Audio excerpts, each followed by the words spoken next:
হেই বস, আজকে আমরা মজা করে একটা ইংরেজি শিখব। তোমার কোনো বন্ধু কিংবা কারোর সাথে দেখা হলেই তুমি যখন বলো, হেই কি খবর, কি অবস্থা, আজকালকার দিনে এরকম বলতে কেমন যেন একটু বেমানান লাগে, তাই না?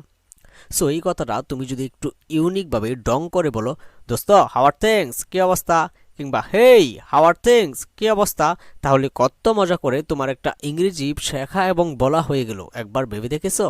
সো এখন থেকে কারোর সাথে দেখা হলেই কি খবর, কি অবস্থা, এই ধরনের কথা না বলে আমরা ফটাফট বলে দেব হাওয়ার থিংস, কি অবস্থা, কি খবর, যার অর্থ হলো কি অবস্থা, কি খবর।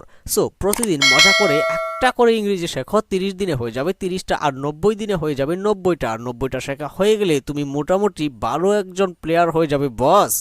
সো আমাদের এই শেখানোর স্টাইলটা তোমার যদি ভালো লাগে তাহলে অবশ্যই চ্যানেলটাকে সাবস্ক্রাইব করে কমেন্ট করে জানাবে, যেন পরবর্তীতে ভিডিও বানাতে উৎসাহ পাই। আর যদি খারাপ লাগে তাহলে ডিসলাইক বাটন তো আছেই, ডিসলাইক দিয়ে চলে যাও বস।